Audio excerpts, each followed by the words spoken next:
city of Bardstown, of course, in compliance with all the COVID-19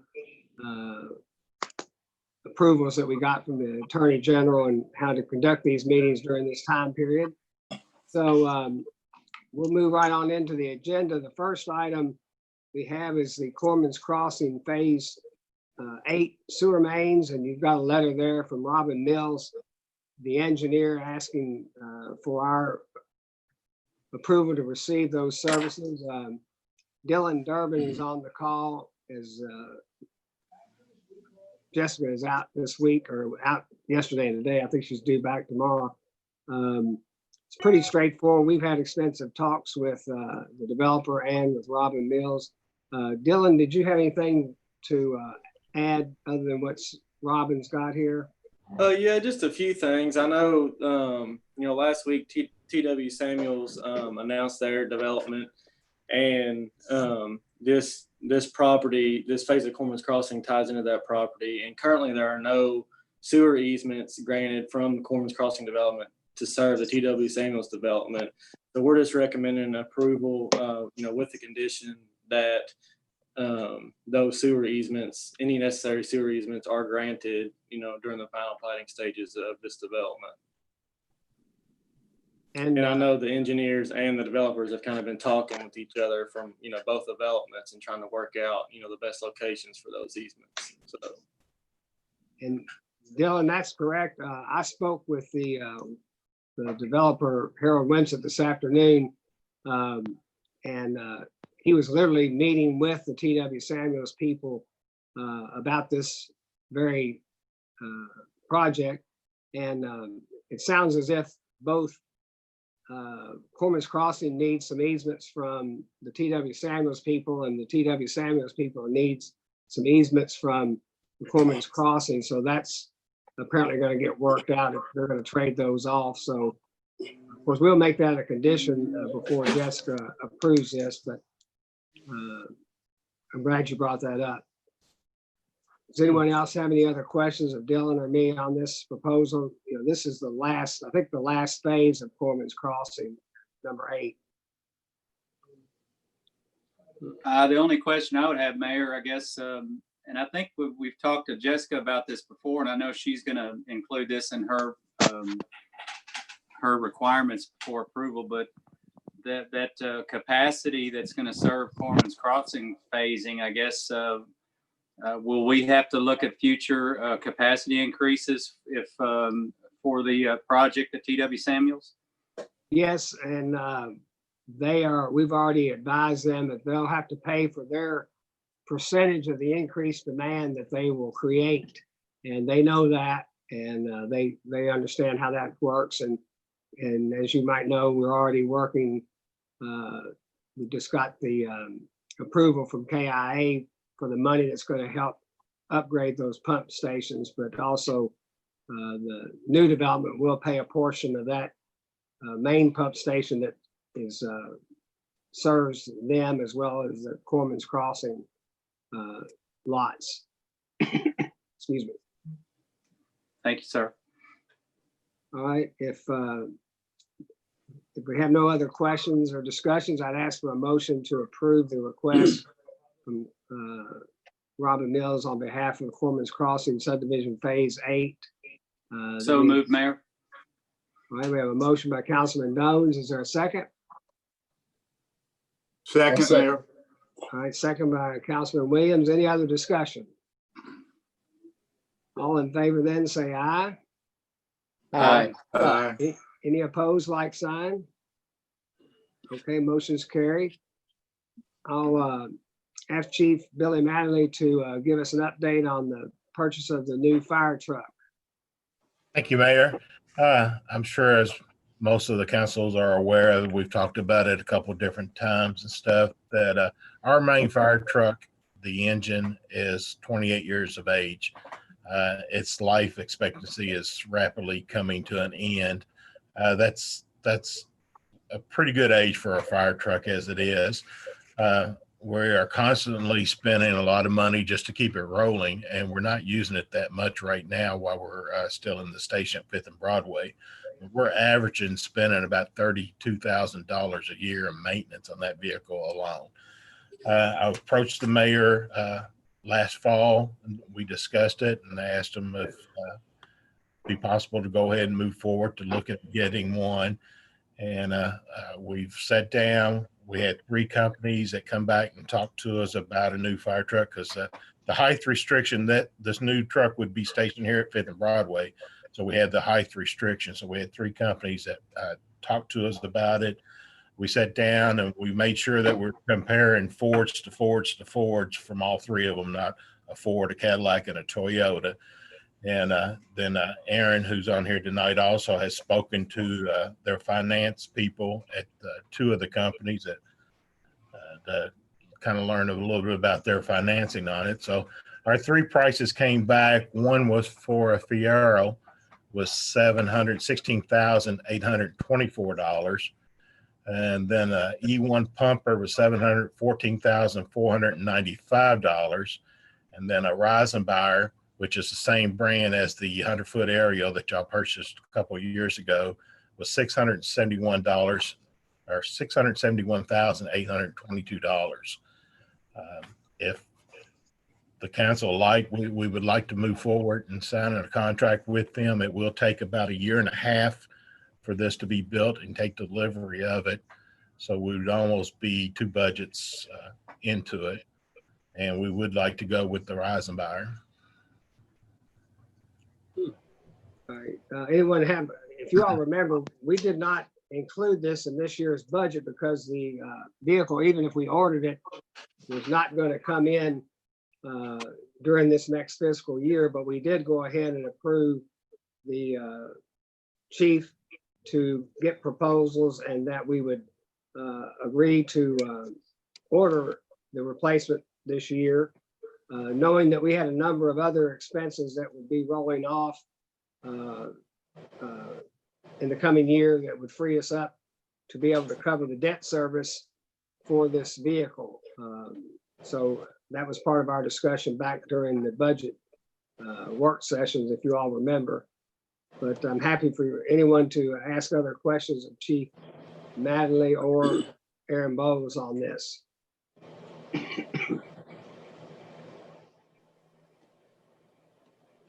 Chief, I guess this is David. I'd have one thing. I guess what's the total amount of time that it would take in construction from order of the new truck before delivery?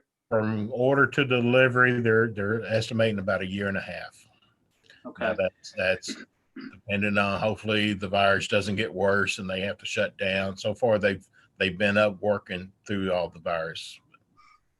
So I guess at the point that we would take delivery on the new truck, I mean, we would put the other truck up for sale on the used market. Yes, sir. Yes. And I mean, just a rough guess. I mean, what do you think that engine's worth? I've been looking at used engines. Thought maybe we could come across something that we could buy as used also, and we're just not having any luck. From what I'm seeing on there, we'd be lucky probably 3,000, maybe 5,000 at the most, but that'd be stretching it. Okay. You know, we had David, we had talked about in the last safety committee meeting when we were talking about ordering this truck that if we relieve some of the debt that we got in the fire station, well, by the time that this vehicle is taking delivery, we'll be in 2 budget cycles. We will almost have to set aside enough money if everything gets back to normal where we could almost pay for this truck. That was one of the emphasis about go ahead and having Chief Magny go ahead and do the negotiation on trying to get this truck on order, because it was going to take so long for it to get here that it was, like say, it was 2 budget cycles, and we thought we might almost be ready to have it paid for by the time the first payment is due on it. So, but anyway, that's what we talked about. Okay, thanks, Bill. And Chief, since there is still a height restriction due to the Broadway station on this truck, does that mean that, I mean, the larger truck obviously is kept at the John Rowan station or Arch Pendergrass? And then is this truck still capable of servicing downtown, or would that come from Arch Pendergrass? Main runs, it's going to be dispatched on any structure fire in downtown. It just will not be first in, which is actually ideal for the fire service. You don't want your aerial truck coming in being first in anyway, and say they set up in front of a building and actually they should have been in the back of the building with their aerial up in the back.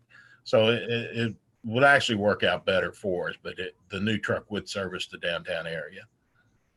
Great, thanks, Chief. No problem. Chief, would you please give us that figure and the name again of the vehicle you're recommending? Yes, sir. It's Rosenbauer. It's Rosenbauer, and their total is $671,822.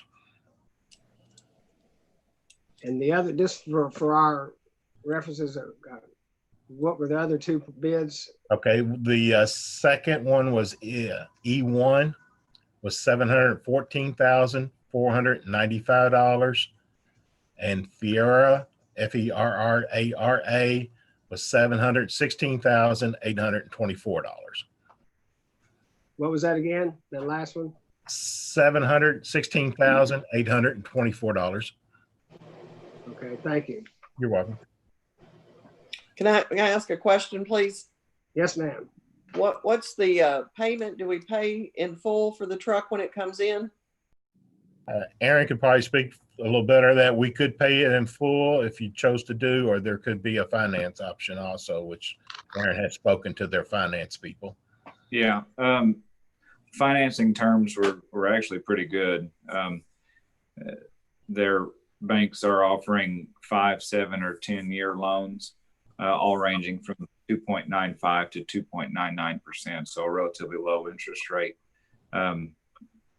They have, you can, of course, do it in multiple ways. You can do 100% financing, 0 down, or you can put money down. And, we could approve it to go through as zero down, and then just as we run through the budget, and if we're having a good year and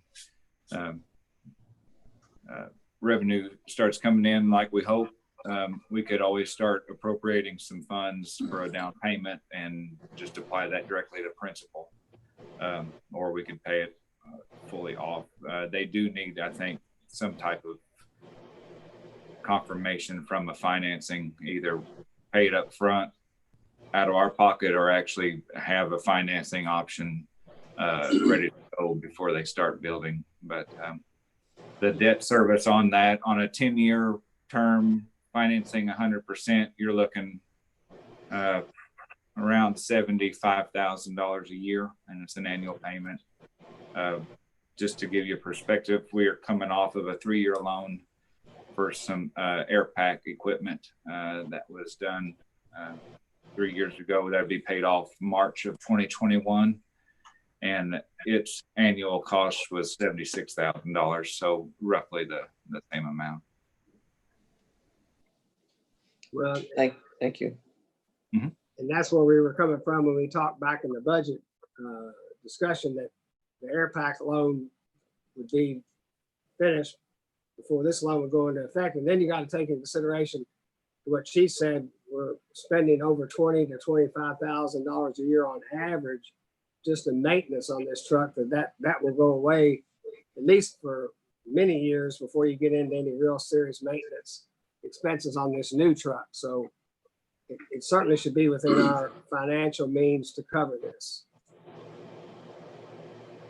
So any other questions of Chief or Aaron?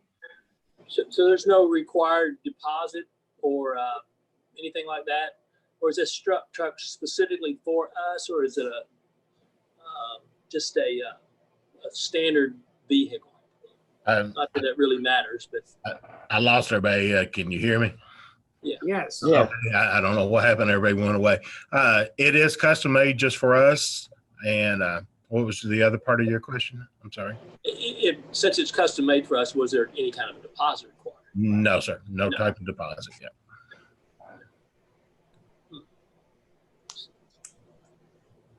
Okay, if we don't have any other questions of Chief or Aaron, I would ask for a motion then to approve the order, place the order with Rosenbauer. Is that right? Rosenbauer? I've heard it pronounced several different ways, so that's the way I say it. For the new fire truck for a total of $671,822. So moved, Mayor. Is that Councilman Hibbs? Yes, sir. Okay, thank you. Do we have a second? I'll second it. Second by Councilman Shekels. Any other discussion?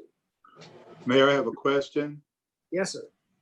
When do we have to make a decision as far as financing or paying cash? We don't have to make that decision now, do we? No, we got a year and a half, let's say. Okay. Okay, no, I was just wondering when we place the order, if we had to go ahead and tell them we were gonna take out a loan. Well, the big thing is we just discussed, if we borrow the whole amount, the debt service is gonna be really about what we're paying right now for the air pack loan. So it just washes. So we've been able to cover that in our budget. So we don't anticipate that being a problem. But my guess is we'll probably have some money to put down and reduce that annual debt service, hopefully under that $76,000 a year number. Okay, thank you, Mayor. Yes, sir. I've got a motion and a second. All in favor, signify by saying aye. All opposed? All right, motion's carried. Thank you, Chief. Thank y'all very much. Thank you, Chief. Thanks, Chief. All right, we've had a chance to look at the minutes for the previous meeting of July the 28th. If there's no additions or corrections, we can finish that or approve them by unanimous consent. All right, if there's no addition, we'll just do that by unanimous consent. Next, we'll have our July financial report. Aaron Bowles, our CFO, is going to give that, and I have to apologize to Aaron. I was supposed to call on him last meeting of July to give us a short report on some of our CARES Act reimbursement, but I forgot him, and so he stayed on that whole meeting, that whole night, without really having to take part in it. So I apologize to Aaron publicly this evening, but let him go into this financial report for July. All right, thank you, Mayor. So I didn't, if you notice, I didn't present anything in June or last month for June's numbers. That's just because with June being our fiscal year end, that period is held open, and we continually accrue different revenues items or any type of receivables, and we're continuously making adjustments as we work through the annual audit and just trying to finalize the fiscal year end. So with that month always being in flux until the audit's done, I just didn't see it beneficial to present that last month. So you'll see those numbers whenever we close the audit and have that presented later on in this fiscal year. So running into July 2020 in this new fiscal year, it's really been, I knew it was going to be nice, but it's really nice being able to see these numbers, see the revenue and the expense come through, and actually comparing that to a budget that I helped to create, and knowing kind of a little bit better what I'm seeing and what's happening throughout the month. So we'll just get right into it here. On the attached item I provided, you'll see the general fund revenue was up $475,000, or 4.25% of our $11.1 million budget for the year. 90% of that revenue came from occupational license and net profit fees. This year will be the first year that those two line items will be broke out on the general ledger and will allow me to track those two different taxes in a more appropriate manner and able to, as things happen, when just trying to account for what's happening this year with occupational license fees, I'm not able to look back and see the two different taxes and how they come throughout the year. I can kind of give a general number of what we received, but I don't know exactly when those items were paid. So having those two items broke out is going to really help going forward and create a real good base plan for us. So those two items were 90%. They add up to about $428,670. Looking back at July 2019, that's about a 17.5% decrease from prior year. So that's probably indicative of the reduced payrolls that happened because of all the closures during that second quarter. So we'll keep an eye on it, and I'll keep updating and hopefully try to create some maybe different graphs so you guys can see how that revenue is seen throughout the years and comparing back. Combined utilities, they saw revenue of $1.7 million. $1.5 million of that, or 86%, comes from utility service revenue, just general service charges. If you'd been paying attention, that $1.5 million is substantially lower than normal. And that's typically we'll see about $2.7 to $2.9 million a month in utility service charges. And again, this leads back to kind of what I discussed just a minute ago about accruing revenue and into the prior year. So on the combined utilities, we have two billing cycles. Cycle one is on the 1st, cycle 2 is on the 15th. And utilities are billed in arrears, and cable and internet's billed like for the upcoming month. So for accounting purposes, July 1st billing cycle, the cycle 1 on 7/1, I accrued that and recognized that utility revenue back in June of the prior fiscal year. So it kind of all catches up. So at the end of the year, I'll accrue the July back into this year. So it kind of evens out, but this first month, you will see a dip in revenue there. Year to date, about 3.86% of our $45.5 million budgeted revenue in combined utilities. Moving on to general fund expenses, we saw expenditures of $805,000 for the month. $384,000 was for salaries and benefits. On salaries and benefits, that's very similar to the general, the service charges for the utility bills. We had 3 pay periods in July, but the very first pay period was all accrued and paid out of June 30th budget because that pay period and that first pay period in July was for hours worked in June. So,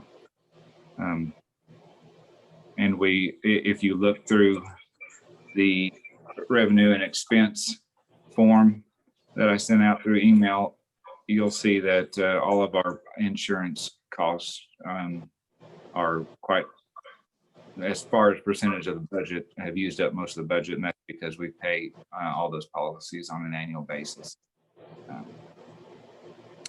We paid out $72,000 in those small business grants, the phase 2, during July. And then we had the $25,000 in council approved donations that was spent. So year to date, or throughout that month, we saw 7.3% of a $10.9 million budget for the general fund. Combined utilities, month to date had a total of $1.5 million of expenditures. That's roughly 3.23% of $47 million budgeted. And moving on to cash and investments, we had another decent month. We increased cash balances by $464,000 to just a hair over 16 million total on hand in cash. And in July, we received our first CARES grant reimbursement of $383,000 and $383,035. I accrued this payment as of the end of fiscal year 20 in June because it had been committed to be received. So we have roughly around $563,000 left to be reimbursed according to our maximum allocation through the CARES grant. So we'll be able to seek reimbursement for that throughout this coming year. Investments, they increased $41,687 due to interest payments. And again, those payments were accrued back in June, so you won't see it as revenue this year. The balances, the overall balances did increase. Anybody has any questions? Let me know. Aaron, I think going back to your general fund, if I remember correctly, when we forecast that revenue, we forecast that to come in, quite a bit less than last year because of the COVID stuff, if I remember right. So it's That's correct. This is not a shock to the budget because you had forecast, I think, 6 months of deductions year over year from last year going in. So Yeah, that's correct. Whenever I looked at the occupational net profit fee revenue for the first quarter, I anticipated a 30% reduction, a 20% reduction in the second quarter, a 10% reduction in the third, and a 5% reduction in the fourth. So, and that I based our revenue upon prior year's actual receipt. So I think at least this is just the first month, of course, but Right. if you take it on a quarterly basis, we would be under that.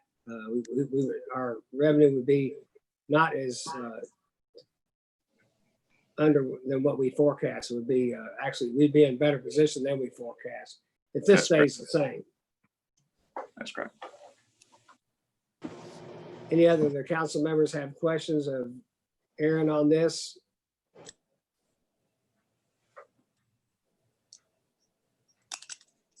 So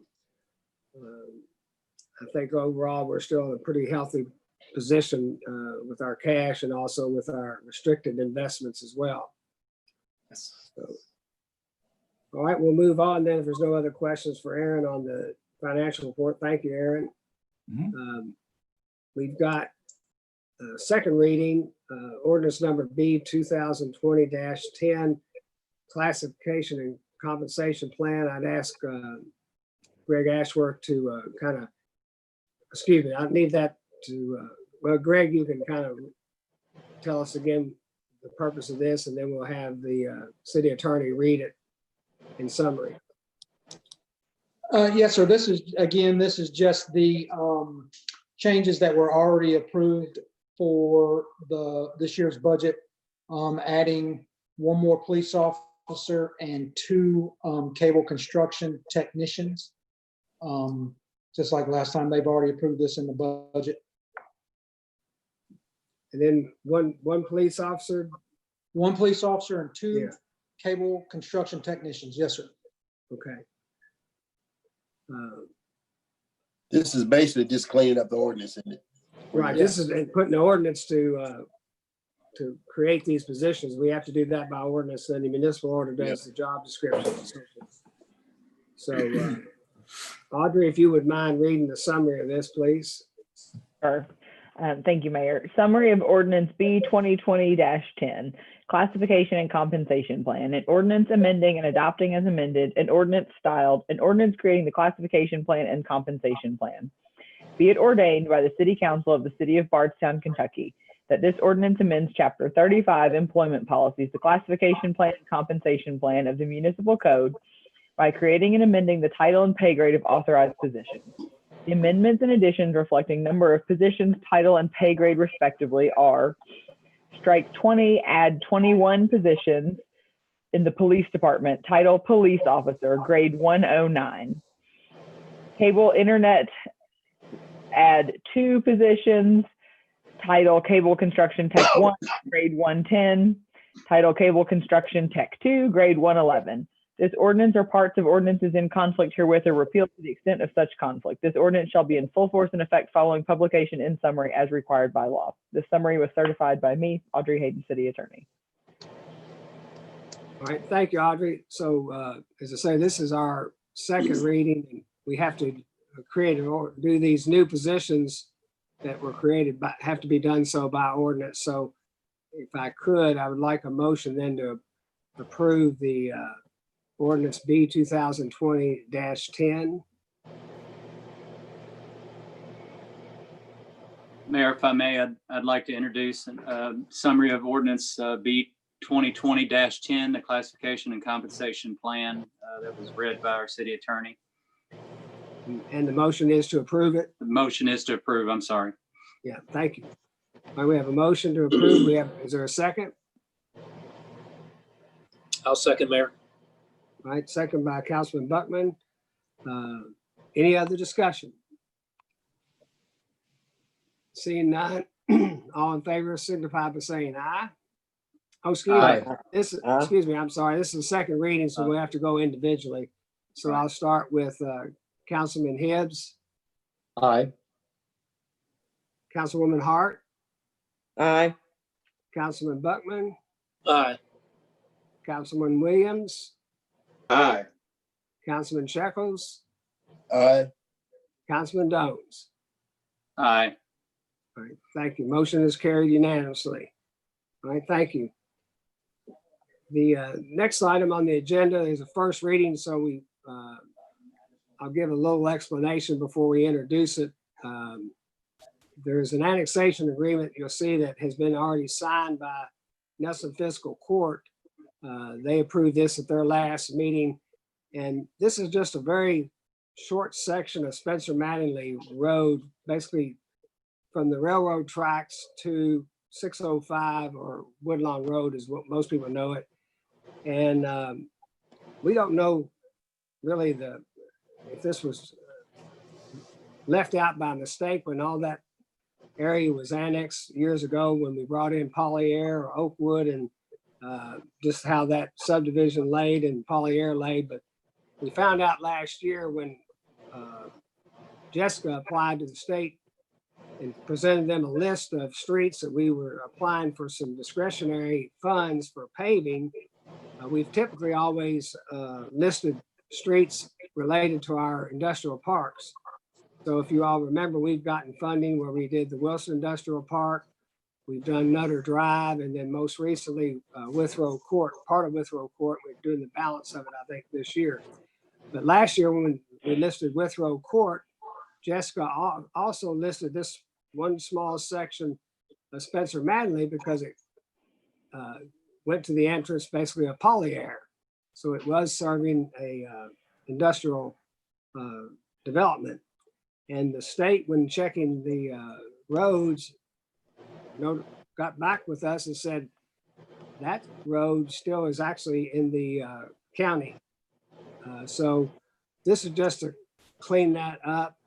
We've talked about it with the judge and fiscal court for a while now. It's just a small section that we really should take in, as it should have been taken in back when we took in Polyair and Oakwood, those areas, but it wasn't. So this is just some housekeeping here on this. So I would ask someone to introduce ordinance B 2020-11 and have our city attorney read it. Well, and then Mayor, we can have some discussion. Mayor, I think we may need the council to I guess approve you entering into the annexation agreement with the judge also. Okay, well, all right, let's take that first. Yeah, all right, let's take that first then. I'm sorry. Yeah, there, as you can see there, we do have the consent. And it has the property description. It's 1.2 acres total.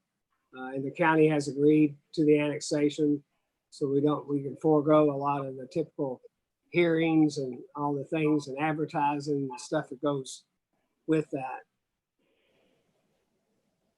So I need a motion then to approve the annexation agreement for this tract of land with the Nelson Fiscal Court.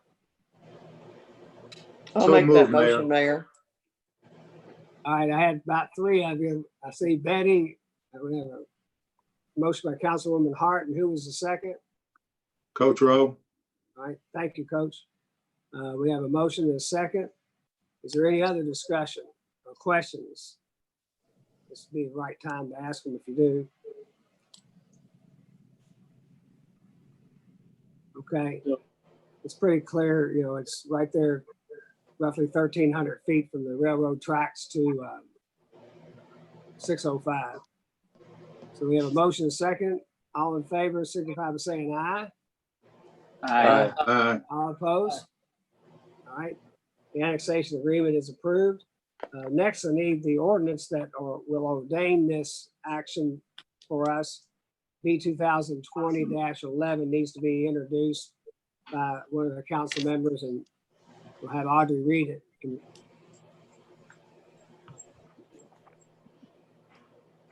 Mayor, if I may be in order, I'd like to introduce ordinance number B 2020-10 or -11, excuse me. Let me back up here. Thank you, Councilman Hibbs. Thank you. Okay, And Audrey, and have our city attorney read it in summary, please. thank you. Thank you. Ordinance number B 2020-11, an ordinance of the city of Bardstown, Kentucky, annexing into the city of Bardstown, Spencer Mattingly Lane, north of R.J. Corbin Railroad and south of Kentucky Highway 605 in Nelson County, Kentucky. Whereas the city council has expressed its desire and intent to annex certain unincorporated territory located in Nelson County, Kentucky, herein called the Annexation Area, into the city of Bardstown. And whereas the Nelson County Fiscal Court, the owner of the property in fee simple, through a written document has pursuant to KRS 81A, subsection 412, agreed to annexation by the city of the unincorporated annexation agreement area, which is more fully described below. And whereas the Nelson County Fiscal Court at their August 4th, 2020 meeting unanimously voted to enter into said written document agreeing to annexation by the city of the unincorporated annexation area, and whereas the territory annexed approximately 1.2 acres of the Spencer Mattingly Lane right-of-way north of R.J. Corbin Railroad and south of Kentucky Highway 605 is of urban character or suitable for urban development, and no part of the area to be annexed is included within the boundary of another incorporated city. And the city has declared it desirable to annex the proposed unincorporated territory, and whereas it is the intent of the city to so annex, and where it is deemed beneficial and necessary to the welfare of the city of Bardstown for its orderly growth and economic development to annex the property described below into the city. And whereas the said owners of record of the subject property to be annexed have consented in writing to the proposed annexation as shown by their consent dated as follows, August 5th, 2020. And therefore, pursuant to KRS 81A subsection 412, there is no requirement for a notification ordinance as required by KRS 81A subsection 421, or notice requirements by KRS 81A subsection 425, or a waiting period of 60 days as provided by KRS 81A 420 subsection 2 prior to enacting a final ordinance annexing the subject area. And whereas this ordinance is authorized by KRS 81A 412, now therefore pursuant to the authority in chapter 81A of the Kentucky Revised Statutes and other applicable law, be it ordained by the City Council of the City of Bardstown. 1, that the City of Bardstown has declared the following described property by reason of present use or potential, or both, to be urban in character and or suitable for development for urban purposes without reasonable delay. Therefore, the city finds it desirable to annex the proposed unincorporated territory, and said property is hereby annexed into the territorial limits of the City of Bardstown, pursuant to the provision of KRS 81A, section 412 and following sections, with the legal description below, which I will not read in full. Number 2, this ordinance shall become effective on the date of its passage and publication as required by KRS chapter 424. 3, the provisions of this ordinance are hereby declared to be severable, and if any section, phase, or provision shall for any reason be declared invalid, such declaration of invalidity shall not affect the validity of the remainder of this ordinance. Okay, thank you, Audrey. This is just a first reading, so we won't have a vote on it. We have introduced it. And we'll move on then to another first reading, ordinance number B 2020-12, which is related to sign regulations. And I'll give a little background to this. It's just a very minor amendment to really our master campus sign plan, which we did last year, or maybe 2 years ago now, for our distilleries because of their unique campus setup and the very large nature of their campuses and the multiple uses that they have on those campuses and the need to safely direct people in and around those campuses from the production side of their work to their hospitality side. Well, recently we got some requests and notifications from some of our school districts that they previously just fell in our normal sign ordinance. And as they all are starting to expand into multiple locations here in the city, our sign ordinance is just real not conducive to some of their needs either. Give you a couple examples. Bethlehem is a new athletic campus. Well, it's got one field house and numerous athletic fields, and the sign ordinance just really gives them only the ability to have 4 signs, and that would include any signs that they might put out by the highway to identify that property as their athletic campus. And so it's quite restricted for them, and they're not nearly finished with that development. So same thing with now the city of Bardstown School District has started just broke ground now for their new elementary school campus out on Templin. Again, very large tract of land with, we're going to have, I think eventually have multiple uses and more than one building perhaps over time. And so after speaking with Audrey, it just became, and Rashay, who's our sign ordinance director, it became apparent that the best way to handle these needs for these school campuses is to amend this campus ordinance that we have and add them to that. So Audrey, if you or Rashay have any, I think Rashay, I told her she wouldn't need it tonight. Audrey, if you have anything to add to that. Yeah, the only thing I would add, Mayor, is that, the schools obviously don't meet the 50. Some of them, if you took their properties and aggregated them, they would meet the 50-acre requirement. But since there's just sort of a unique situation, we felt like this was the easiest way or the most appropriate way to bring them under the campus master sign plan, was to just amend the definition of what we're considering a campus to have 2 possible definitions there. And then that, again, just to remind the council, the campus master sign plans are then presented to the council. So the council gets, there's a lot of latitude for the council to determine what's appropriate. So it's not, there's still some oversight from the council, but it gives them a whole lot more flexibility.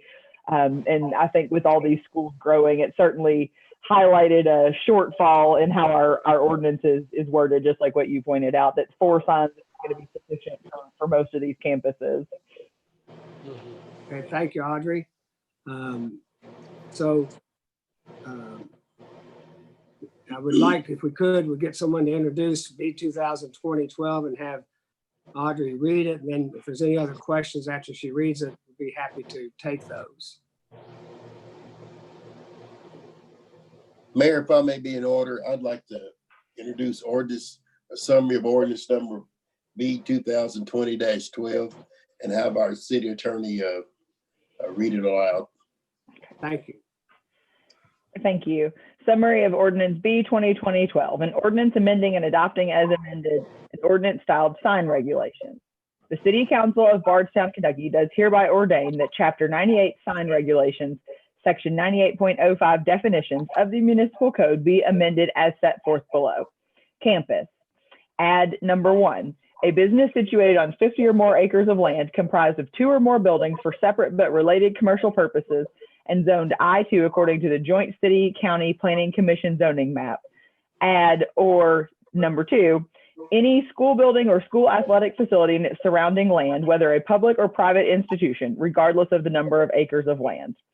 This ordinance or parts of ordinances in conflict herewith are repealed to the extent of such conflict. This ordinance shall be in full force and effect following publication in summary as required by law. Okay, thank you, Audrey. Does anyone have any other questions of anything we maybe haven't discussed on this? It's, the sign ordinance works, is really, when it was developed really for the commercial district. At that time, distilleries really weren't having multiple uses of their property, and our schools were sort of all located in one spot in town, and didn't have a lot of extra signage needs but over time, they've added numerous buildings in various locations. So this need has come to make this change. All right, that's first reading on that. Then we'll move on to reports of staffs and committees. And I put the Public Works building on here. Jessica is out this evening, be back tomorrow, but we're getting real close to having the plans finished for the main Public Works building that will be located off of Paget Drive.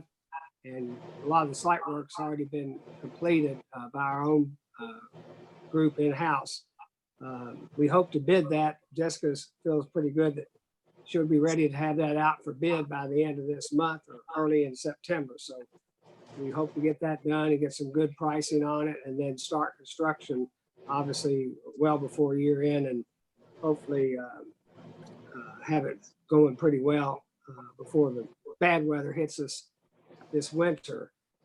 With that being said, we've had some discussion here internally at the city, particularly after we lost Larry Hamilton last month,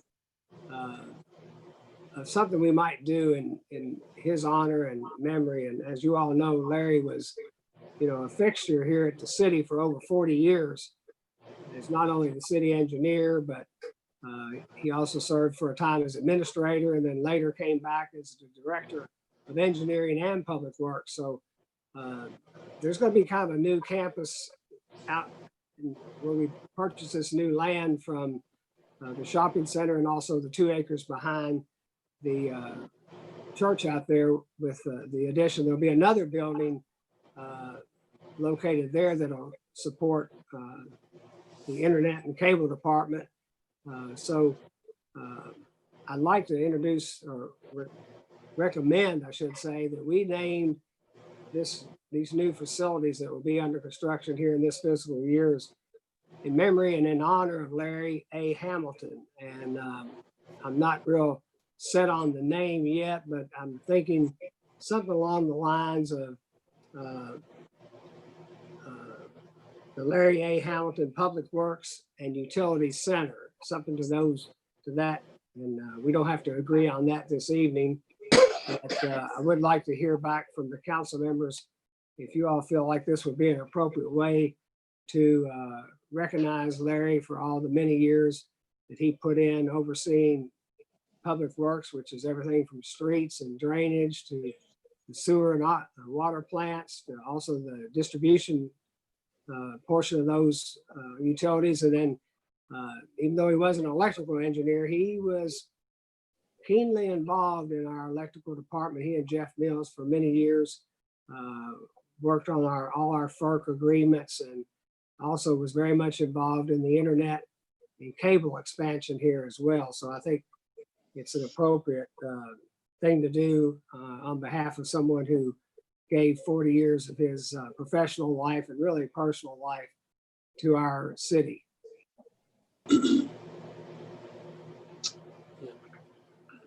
Mayor, I think it's a good idea. We should move forward with it.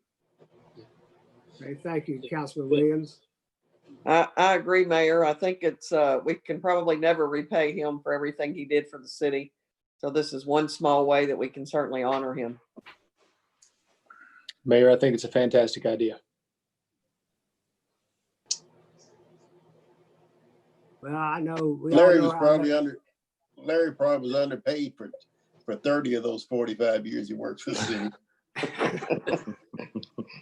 But anyway, yeah, it's great. It's a good idea. It's a good lasting tribute to all the hard work and dedication that Larry put in for the city of Bardstown. Certainly was. And, you know, if Larry was still with us, he would go kicking and screaming, saying, no way will you do this. You know, he would not probably like the public recognition personally, but I think you all, it sounds like you all agree that the recognition is well earned and well deserved for the many things he did for us in this community. And a lot of it overlapped even out into the county with the expansion, so much expansion of our utilities out into the county area. So really, people not only from Bardstown, but also Nelson County as a whole benefited from all the things that Larry did for us. So if I could, I'd ask for a motion then to approve the naming of the new Public Works buildings and campus in honor of Larry Hamilton, and we'll work out the formal name during the next several months, obviously before we have the opening. Larry, I'd So like to moved, make, Mayor. All right, let's see. I think I heard. you heard Joe. Heard Joe and David. Yes. I have Councilman Buckman first. Excuse me. Bless you. Bless you. Councilman Bless you. Buckman, and also second by Councilman Jones. Okay. Any other discussion? Okay. All in favor, signify by saying aye. Aye. All opposed. All right, thank you, guys. I think it's well deserved. Appreciate your all support. All right, under new business, we've got two municipal orders. Neither one we have to read in full because they're just the municipal orders that really go along with the new classification and compensation plan in regards to, the first one is in regards to the two new positions, Cable Tech 1 and 2. Maybe I'll let Greg talk to that one first, and then we can have a motion for approval. Yes, sir. So the municipal order 2020-08 is just what the mayor said. It's the job descriptions for the Cable Tech 1 and Cable Tech 2 positions that you just approved.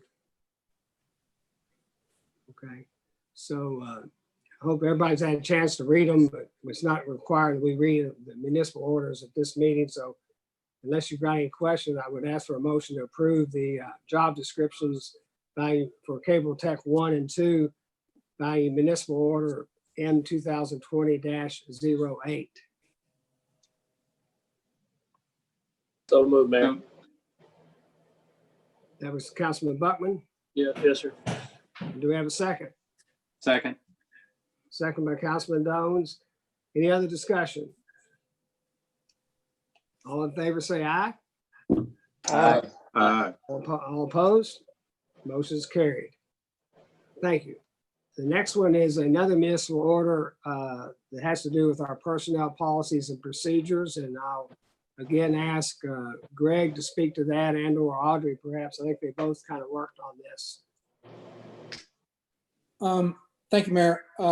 So I'll go with the first one, the changes to our Family Medical Leave Act. The changes that we've made allow us to make some decisions once an employee has been gone for 12 weeks. Currently, we have employees that'll, they'll take Family Medical Leave Act, which gives them 12 weeks a year for a variety of different reasons. Usually it's because of their own illness. but then they'll be gone for an extended period of time. They'll be gone past that 12 weeks. And typically we've let them stay gone. They pay their monthly premiums for their insurance, their health insurance.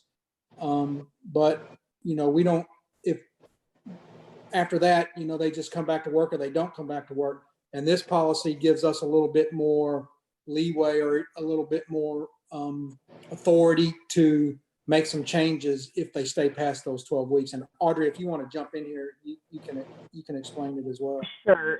And Mayor, when, you know, in my experience, in my private practice anyway, most employers have a policy that after a certain period of time, some set period, frequently it is the 12 weeks, that they don't continue to provide benefits to their employees. So I reached out to the League of Cities just to kind of find out where we were with others, you know, where other cities fell on that.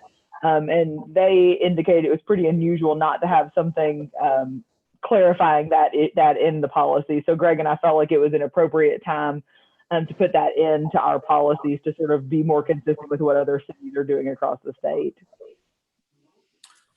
And then when it comes to the second part, which is the maternity, paternity leave, the paid parental leave, I've been wanting to implement this policy for quite some time. The Department of Labor this year changed their discrimination policies against women that were pregnant. So I felt it was a good time to implement this policy. Our employees now, if somebody gets pregnant and they go, you know, they have to take off, they use their personal time or vacation time to be off with their kids right after they've had a baby. And usually it takes up all that time. It'll take up all their vacation and personal time that they've saved up. So, you know, you don't recoup that time for a year afterwards. So if the baby gets sick or if you have to take off for well baby checks or anything like that, you don't have any time to take off. So this policy would allow them to be off with their baby or their newly adopted child or if a foster child for a month. And then, you know, it still gives them a little time that they've got saved up in case they have an emergency for, you know, right after that they have to take off time with them. And to be clear, Greg, right, I think that they get the 4 weeks of paid leave, but they can combine any sick or vacation time they have in addition to that. Yes, they can take off more than 4 weeks if they wanted to. It just allows it's been them my to experience reserve. that they don't. They usually only take 4 to 6 and then they come back to work, leaving them, you know, most people don't have 6 weeks vacation or personal time saved up. So this gives them the ability to save some of that time to take off for illnesses or well baby checks or anything like that. So this gives them, right now they don't get this 4 weeks of paid leave for maternity related purposes. So this will be a new, at least a new financial benefit for these parents, as I understand it. That is correct.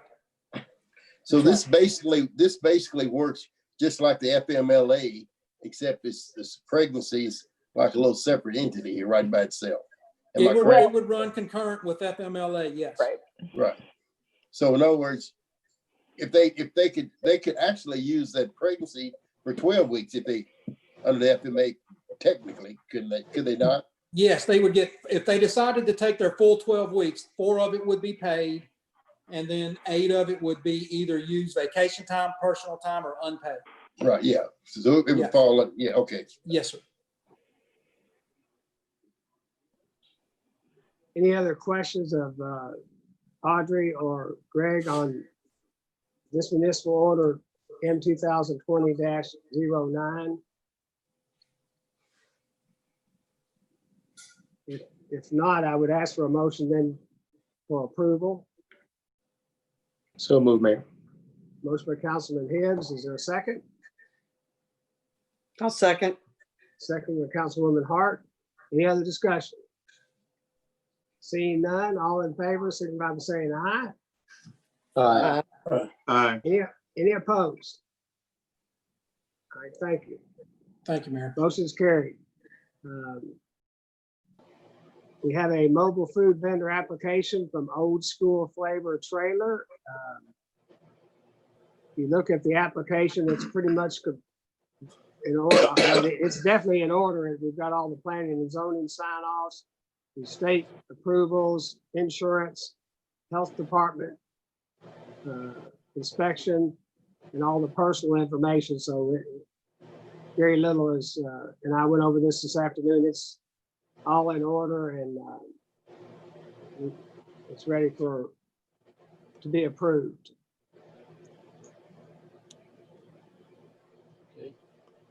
Need a motion on that? Yes, sir. I would ask for a motion to approve the mobile food vendor application for Old School Flavor Trailer. I'll make that motion, Mayor, to All right, approve we have Old a School motion for Flavor. Councilman Buckman. Is there a second? I'll Second, it. Mayor. All right. That sounds like Councilman Williams. Any other discussion? All in favor, signify by saying aye. Aye. Any opposed? Motion's carried. Thank you. Next item on our agenda, we've got 2 board appointments. We have an opening for Bruce Rogers to fill his unexpired 3-year term on the Historic Review Board. And Rick Hill has been nominated. Many of us have known Rick for a long time. Rick grew up here, and his father was Joe Hill, and his brother's David Hill. The family business has been here for many years. Rick has moved back here in the last, I'm guessing at least 3 years, Joe. That sounds about right to me, but Rick has extensive experience in real estate planning and development, not so much as an investor, but more as a planner. And some of you might remember Rick actually was involved in our streetscape project. We had hired him a few years before that came into play to develop the plan or a plan of what was needed. And many of his proposals were incorporated in our streetscape plan that was done back in 2010. And then prior to that, Rick did a bit of consulting for our downtown and redevelopment. And he did that at free of charge and brought in a number of surveyors and consultants to survey our community extensively. And he didn't charge us anything for that feedback, but in regards to Historic Review Board type work, he's got, and I'll read a few things out of his bio. He's got a lot of experience working in with the Department of Interior and Historic Districts, one being at the Jackson Brewery, National Historic Landmark in New Orleans. Redeveloped the old post office landmark on Pennsylvania Avenue in Washington, D.C. He also did some redevelopment of cafes and shops and arcades in New York City, in the Coney Island and Boardwalk District.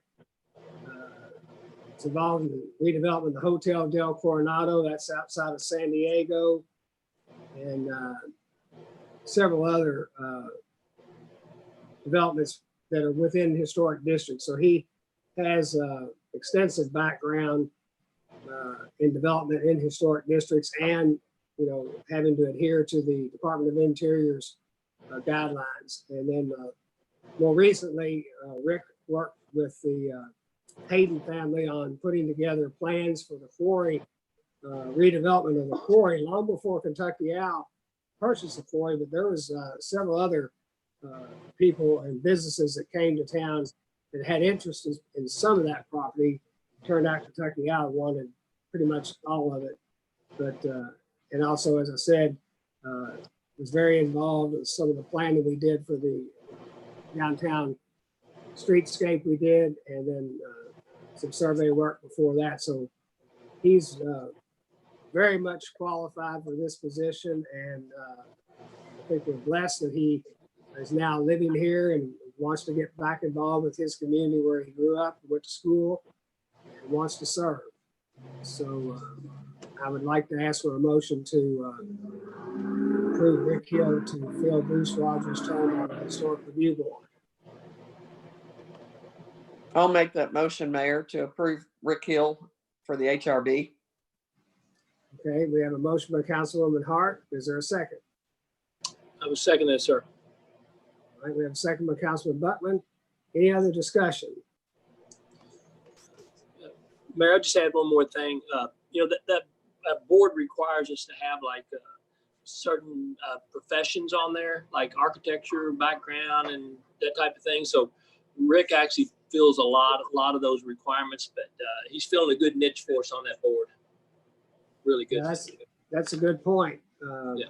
Because he hasn't been just historic only. It's been new construction and redevelopment in small areas as well as large cities in the United States. So, and actually abroad, he does work outside the United States as well.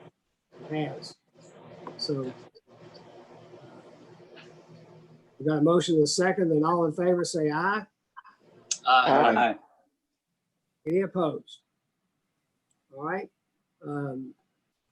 Mary Spalding sent me a notice, but also Mary Jane Greenwell sent me a notice as well that she was going to retire from the Human Rights Commission.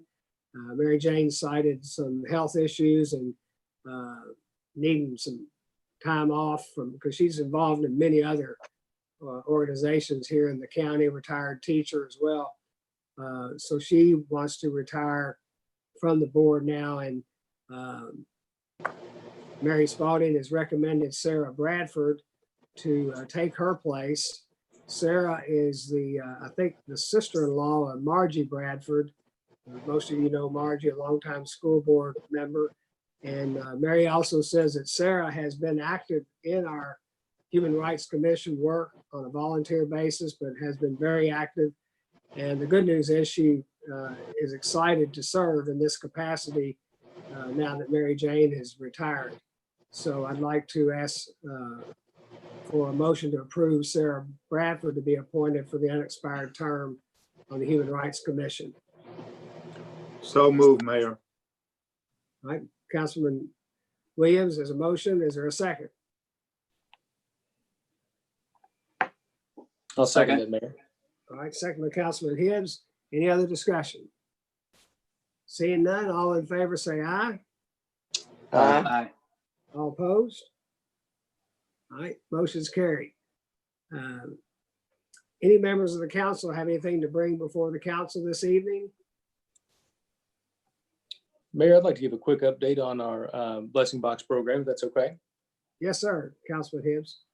Just want to give a quick update. Our partnership with Save a Lot has paid off in dividends.